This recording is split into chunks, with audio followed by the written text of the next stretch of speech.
This is Neanderthal Story Time. Today we have a story titled SpooknGookn.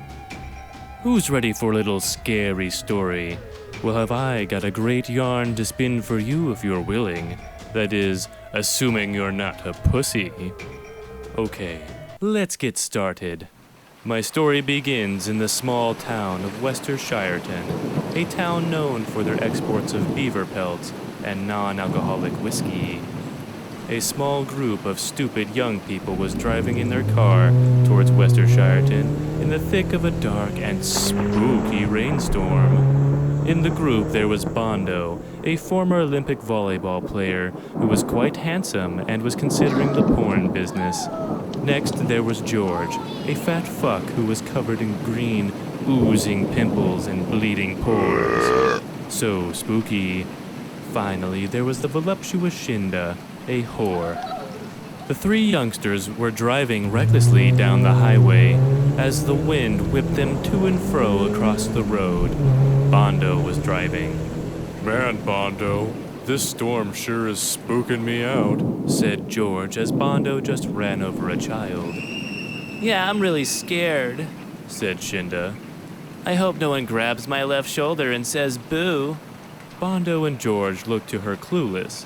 As Bondo's view was away from the road, a cow walked in the way, and the three youngsters crashed into it and flew out of the car, knocking them all unconscious.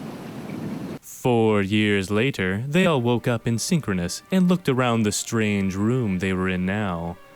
They were all butt-ass naked and strapped to a vertically positioned table in what looked like a mad scientist lab. What happened? Asked Bondo to the group. I don't know, bro. This is pretty spooky, responded George. A door opened on the far side of the room, and a cow walked into the room. But it wasn't just any cow. It was the same cow that the youngsters hit on the road.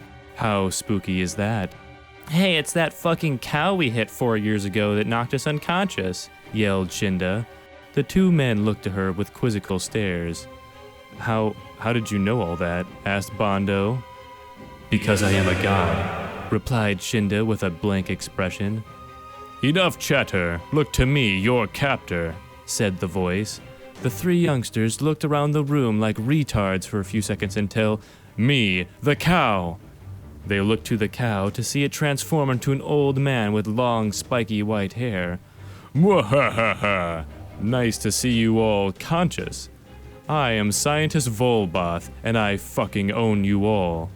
Shinda began to shiver and said, Man, I'm getting pretty spooked by all this, guys.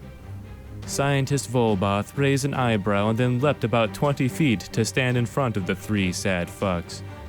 Spooky? You want spooky? Wait till I tell you about what I did to your bodies over these past 4 years. He walked over to Bondo and pointed a finger at him. You, pretty boy, I did you in bad. Oh, yes. Bondo began to sweat from the spookiness. You may notice how you have no penis anymore. Bondo looked down and sure enough, he did not have a penis. You monster! I was going to use that to make money. Scientist Volboth chuckled a little. Would you like to know how you lost it, boy? Bondo enthusiastically nodded.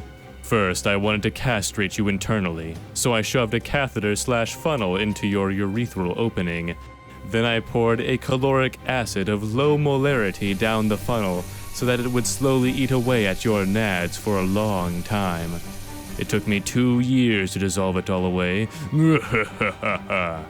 Bondo threw up from the high dosage of spookiness. Scientist Volboth then moved to the next in line, George.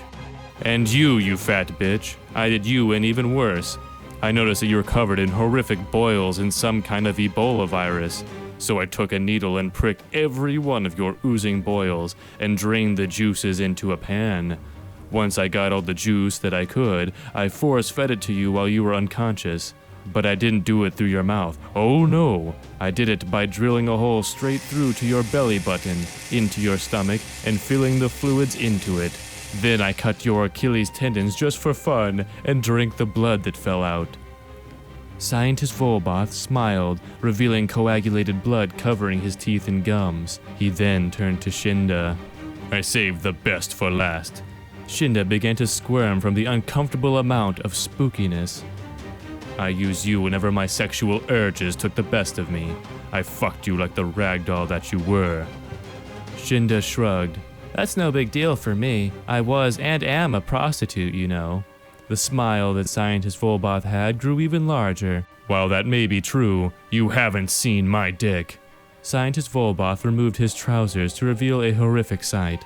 His dick was rotting and falling apart with flesh and skin dangling from his erected post. Equal parts blood, semen, and urine dripped from his penis as blue veins were exposed and dangling along the flesh. Shinda doubled over as she saw the sight and puked down to her bare feet. Wait, you stupid bitch, it gets worse, yelled Scientist Volboth to her. I also brought some friends over to fuck you as well. Come on out, friends. As he said that, a large group of scary, spooky monsters came walking in from the door. They were demonic with twisted faces, long limbs, sharp claws, and of course, evil cocks. They all gathered around the three youngsters and began to roar and laugh at their dismay.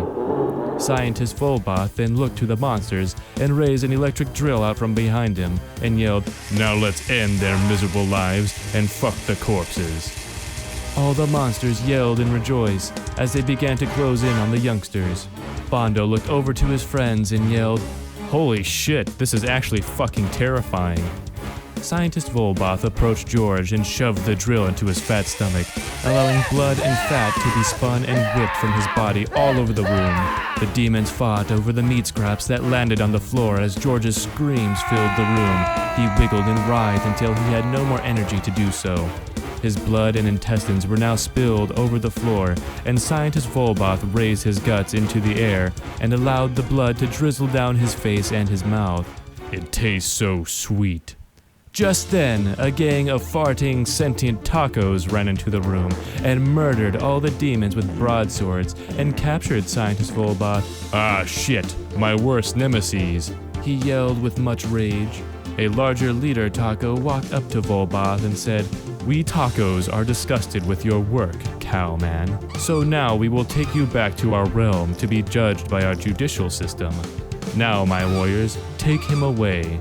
Two of the tacos nodded and grabbed his shoulders. They dissolved from bright pigments of light and were shortly completely gone from sight. Shinda jiggled with happiness. Oh yay, the tacos have come to save us. The lead taco nodded and said, Yes, whatever you have seen here is something that no mortal human should have ever witnessed. We will take you to our realm, Clygon 45-F, where you can live amongst us as kings and celebrities. He turned to his men and continued, Now release them from these shackles. 3 tacos approached the youngsters. The first one asked, What about this fat one? He looks pretty murdered to me. Leave him. He is but meat now, answered the leader. Shinda and Bondo were released and stretched their weak arms and legs. The leader taco stared directly at Bondo's groin and noticed that he was missing his cock. You there, male, where is your cock? Bondo shrugged and said, It was dissolved by acid. The taco scowled. Kill him. We have no place for him in our realm now. 2 tacos nodded and shot him with their fairy guns, and he dissolved into nacho cheese. Shindo raised her hand and said in a sweet, innocent voice, What about me? I don't have a cock either. The leader face-palmed. Bitch, you should have kept your mouth shut. Now we have to kill you too. Shinda smiled at him and said, Okay, if you want to, and giggled. She was then reduced to nacho cheese as well. The sentient Nacos then all committed suicide, as is their custom. Well, I hoped you liked the spooky, scary story I just recited to you. I thought it was pretty spooky myself, especially the part with the rotting dick. Ooh. Well, I hope you learned something valuable from this tale. Like, don't take your eyes off the road when driving, especially in a storm.